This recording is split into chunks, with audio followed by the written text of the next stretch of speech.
হযরত গোলাপ শাহ রহমতুল্লাহ এর মাজারে একটা জিনিস আমি দেখতে পাচ্ছি, সেটা হচ্ছে টাকার স্তূপ। আমি দেখাই, একটু আসেন।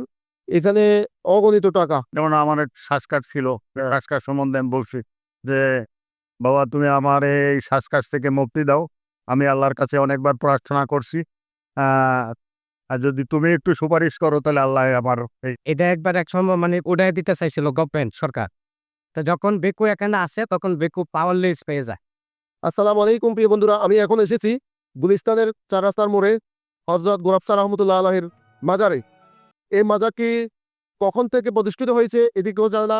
দীর্ঘ সময় থেকে শুরু করে এই মাজারে ভক্ত আশিকানরা আসছেন, এবং আপনাদেরকে যদি দেখাই, মাজারের এই পাশেও রাস্তা রয়েছে, আবার এই পাশেও রাস্তা রয়েছে। এই মাজারটি একদম এই ২ রাস্তার মাঝখানে সগর্বে রয়েছে। এদিকে বহু সময় রাস্তা সংস্কারের সময় এটি উৎখাতের চেষ্টা করা হয়েছিল, কিন্তু এই গোলাপ শাহর মাজারকে কেউ উৎখাত করতে পারেনি। চলুন আমরা একটু ভিতরে মাজারের দৃশ্যটা আপনাদেরকে দেখাবো, এবং মাজার সম্পর্কে এখানে একজন ভাই রয়েছেন, ওনার সাথে আমি কথা বলবো। আসসালামু আলাইকুম ভাই। ওয়ালাইকুম আসসালাম। আপনি একটু দাঁড়ান। আপনার নাম কি? আমার নাম মাহফুজুর রহমান। এত জোরে বলেন, যেহেতু এখানে সাউন্ড। আপনি এখানে কত বছর যাবত আছেন? আমি এখানে ৭ বছর, ৭.৫ বছর 7.5 বছর যাবত আছেন, রয়েছেন। আচ্ছা, এই মাজারে হযরত গোলাপ শাহ রহমতুল্লাহ আলাইহি আছেন। এই ভক্তরাও আছেন, আমরা অনেক ভক্তকে দেখতে পাচ্ছি। উনার সম্বন্ধে আমাদের কিছু বলেন, এবং কি কারণে ভক্তরা এখানে আসেন? আমি যতটুকু জানি উনি একজন আল্লাহর ওলি ছিলেন। হ্যাঁ, বাংলাদেশে ইসলাম প্রচার করছেন।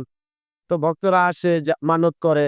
এই যে মানত পুরা হইলে কেউ টাকা দেয়, কেউ মুরগি দেয়, কেউ ছাগল দেয়। এই সবকিছুর মালিক আল্লাহ। আল্লাহ পাকের ইচ্ছায় উনাদের উছিলায় কেউ একটা মানত পুরা হয়, মানত পুরা হইলে দেয়। হ্যাঁ, উনি বলেছেন সবকিছুর মালিক আল্লাহ। আল্লাহ চাইলে সবকিছু হয়। তো আমরা একটু ভিতরে যাব। ভিতরে গিয়ে গোলাপ শাহ রহমতুল্লাহ এর রওজাটা আমাদেরকে একটু দেখান, আসেন। হুম। এই গোলাপ শাহর মাজার কোনটা? গোলাপ শাহর মাজার এই পাশে। এই পাশে। আর উনি হচ্ছে সিকান্দার সো। এই পাশে উনি। জি, জি, জি। আচ্ছা, যতটুকু আমি শুনছি আরকি। আচ্ছা। এখানে আমি অনেক টাকা দেখতে পাচ্ছি ভিতরে। আমি যদি দেখাই, অনেক টাকা। এটা যদি টাকাগুলো বস্তায় ভরা হয়, কয়েক বস্তা হবে। এই টাকাগুলা কি কারা দেয়? এটা পরিচালনা করে ঢাকা দক্ষিণ সিটি কর্পোরেশন। এই টাকাগুলা ঢাকা দক্ষিণ সিটি কর্পোরেশনে নিয়ে যায়? জি, জি, জি। আচ্ছা। আর এই টাকাগুলা ভক্ত আশিকানরা কি দিয়ে থাকে? জি, বক্তা সেখানেই মূলত দান করে। দান করে। বিভিন্ন মানত উদ্দেশ্য, উদ্দেশ্য। উনাদের আকাঙ্ক্ষা পূরণের জন্য। জি, জি, জি। আচ্ছা। আমি আরেকজন ভক্ত দেখতে পাচ্ছি, উনার সাথে একটু কথা বলবো। সালাম আলাইকুম ভাই। ওয়ালাইকুম সালাম। কেমন আছে? আচ্ছা। আপনি উনার মাজারে কখন এসেছেন? কি জন্য এসেছেন? একটু আমাদেরকে বলেন। হ্যাঁ?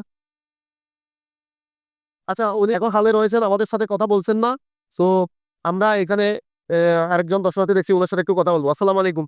ওয়ালাইকুম আসসালাম। আচ্ছা। আমি হযরত গোলাপ শাহ নিয়ে একটু ডকুমেন্টারি তৈরি করছি। উনার রোজায় আপনি কি ১ম আসেন, না আরো আসেন? না আমি আরো অনেকবার আসছি। সবসময় আসি থাকে? আচ্ছা। কেন আসেন? উনার থেকে কি পেয়েছেন? একটু বলেন আমাদেরকে। না পাওয়ার কিছু নাই। উনি একজন আমাদের জানা মতে উনি একজন আল্লাহর ওলি আল্লাহ।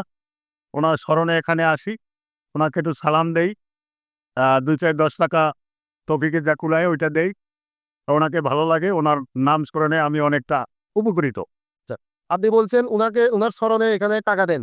এই টাকাগুলো এ কারা খায়? এরা কি গরিব, কবরবুড়ে, পাগল, ফকিররা খায়, নাকি এটা অন্য কোনো সংস্থা নিয়ে যায়? না একসময়ে এটা এখানের গরিব মানুষ যারা এই মাজারের যারা ভক্ত অনুরাগী অনুসারী যারা ছিল তারাই খাইতো। এই ৫-৭ বছর আগে থেকে এটা গভর্নমেন্ট নিয়ে যায়। গভর্নমেন্ট আবার এখানের যারা খাদেম বা এখানে যারা পাহারাদাররা থাকে তারা তাদেরকে কিছু দেয়। আর গভর্নমেন্ট নেয় এটা নিয়ে উন্নয়নমূলক কাজে ব্যবহার করে। বসে আসি নাই কখনোই। ও, কখনো আসেন নাই? না আমি এখানে আসি ওই আমার এলাকা থেকে যখন আসি তখন এখানে আসলে একটু এখানে এসে সালাম উনার দরবারে আসলে আপনার ভালো লাগে? শান্তি লাগে? আমার ভালো লাগে। আমি গোলাপ শাহ বাবার মাজারে আইসা আমি যেকোনো ন্যায় করিয়া যদি এখানে তার কাছে প্রার্থনা করি তো সেই ন্যায়টা আল্লাহর রহমতে তার দয়ায় আমি অনেকটা উপকৃত। আপনি যেটা চান, মানত করেন, মনে মনে প্রার্থনা করেন, ওটা উপকৃত হয়েছে? এটা উপকৃত পাইছি। আচ্ছা, আচ্ছা। কি কি উপকার পাইছেন? যেমন আমার শারীরিক সমস্যা, যেমন আমার এক শ্বাসকষ্ট ছিল। এই শ্বাসকষ্ট সম্বন্ধে আমি বলছি যে, "বাবা তুমি আমার এই শ্বাসকষ্ট থেকে মুক্তি দাও। আমি আল্লাহর কাছে অনেকবার প্রার্থনা করছি। আর যদি তুমি একটু সুপারিশ করো তাহলে আল্লাহ আমার এই প্রার্থনাটা কবুল করতে পারে।"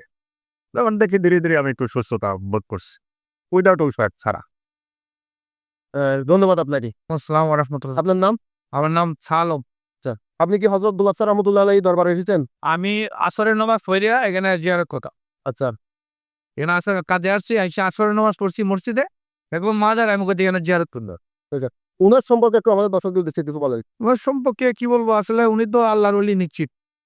আমরা শুনেছি মুখের থেকে যে উনি বাহিরের থেকে দেশে এসেছেন ইসলামের কাজের জন্য, কিন্তু উনার এখনো ব্যক্তিগতভাবে কোনো জীবনী দেখিনি, মানুষের মুখের থেকে শুনেছি যে আল্লাহ যেন কবুল করে।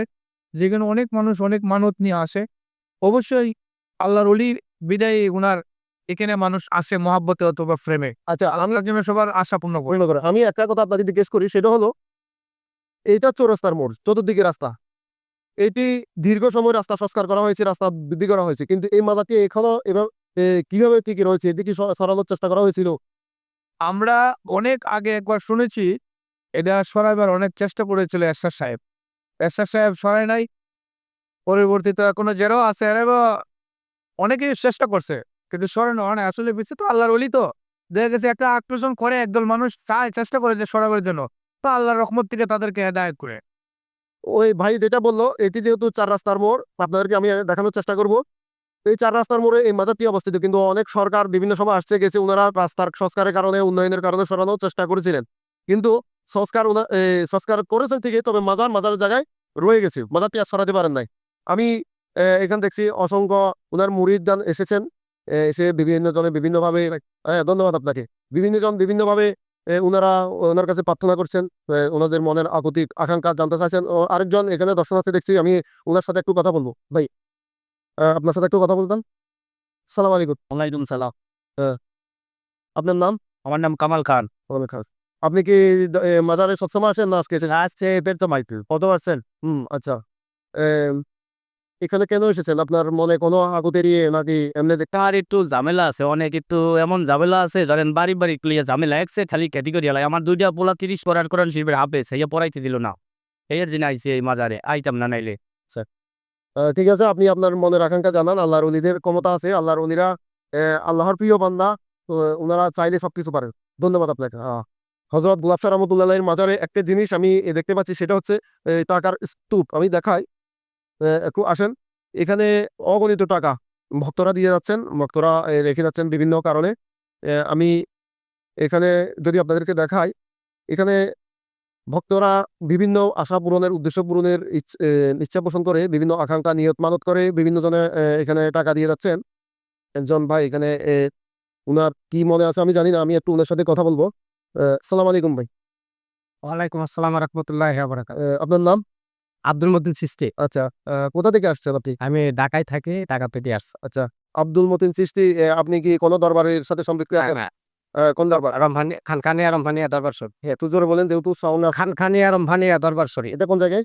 এটা আপনার আমাদের মূল শাখা হইলো চাঁদপুর মুমসোপাটাওয়ারি। আচ্ছা।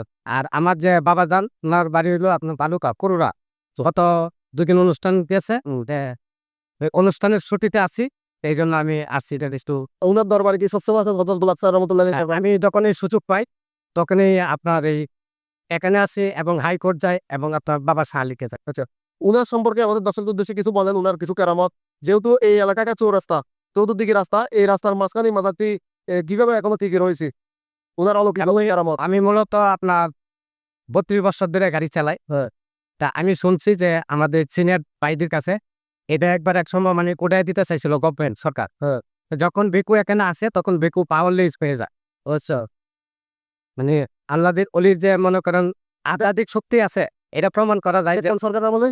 এটা যত সম্ভব আপনার এরশাদের আমলে মনে হয়। এরশাদ সরকার যখন এটা উৎখাত করতে চাইছিল, হ্যাঁ হ্যাঁ, তখন বেকুগুলা যখন এখানে আসে তখন বেকুগুলার পাওয়ারলেস হয়ে গেছে। তখন আপনার এটার অর্থ দিয়ে মনে হয় ওই যে ওই পাশে আপনার মসজিদ করছে। হ্যাঁ, ওই মসজিদে এটার অর্থ দিয়ে করছে যে দেখেন কত টাকা দিয়ে গেছে কতজনে। পাশে মসজিদ করা হয়েছে।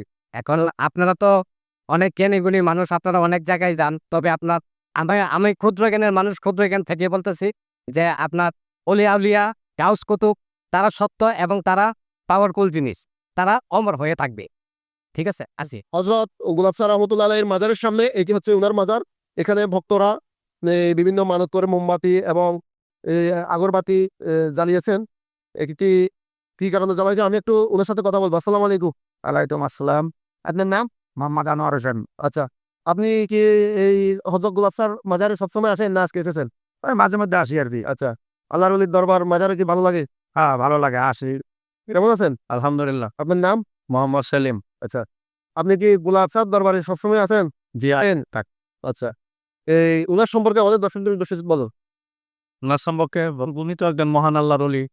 ওখানে আসি আমরা, আসে ওনার কাছে ইবাদত করি, বসি। এরপরে আমরা যারা যে কাজে আসছি কর্মশালা চলে যাই। কথাটা বুঝছা? ভালো লাগে, আসি। উনি আল্লাহর একজন ওলি। উনার কোনো কেরামত জানা আছে? না, আমরা ওনার কেরামত দেখি নাই, তবে অনেক অনেক কিছু পেয়েছে। হ্যাঁ, তাই যারা যে ধরে আসছে, এগুলা দিয়ে একটা বলেন। জি, ওনারা অনেক কিছু পেয়েছে এখানে। আমি বলতে গেলে ওনার সম্বন্ধে এমনি আমার অনেক কিছু, অনেকে যা যা নিয়ত করছে আল্লাহ তার ওনার উসিলা করে আল্লাহ পাক ওনার প্রত্যেকের মনে আশা পূর্ণ করছে, ওটা জানি। কিন্তু আমি আসি, মহব্বত করি, ভালোবাসি। চাওয়া পাওয়া আল্লাহর কাছে চাই, ওনার উসিলা করে আল্লাহ পাক দেয়। তা আমরা এখানে আসি। আসসালামু আলাইকুম প্রিয় বন্ধুরা, আপনাদের ভাই আরিফ সহিবাদ চ্যানেলের পক্ষ থেকে আজকে এসেছি ঢাকার গুলিস্তানে হযরত গোলাপ স্যার রহমতুল্লাহ আলাইহি মাজারে। এখানে ঘুরে ঘুরে হযরত গোলাপ স্যার রহমতুল্লাহ আলাইহির মাজার, ওনার রওজার প্রাঙ্গণ। এই মাজারটি যেহেতু চৌরাস্তার মাঝখানে অবস্থিত, এখানে অনেক ভক্তবৃন্দ আছেন, তাদের সাথে আমি কথা বলে এই মাজারটি এই চৌরাস্তার মাঝে কিভাবে টিকে রয়েছে এখন অব্দি আল্লাহর ওলির কেরামত, ওনার বিভিন্ন জীবন দর্শন কর্ম তুলে ধরার চেষ্টা করেছি। তো ভিডিওটি কেমন লাগেছে সেটি কমেন্ট বক্সে অবশ্যই জানাবেন, এবং যারা চ্যানেলটি এখনো সাবস্ক্রাইব করেননি দ্রুত সাবস্ক্রাইব করে দিবেন। তো দেখা হবে নতুন কোনো ভিডিওতে, নতুন কোনো দরবারে। ততক্ষণ পর্যন্ত সবাই ভালো থাকবেন। সবাইকে ধন্যবাদ।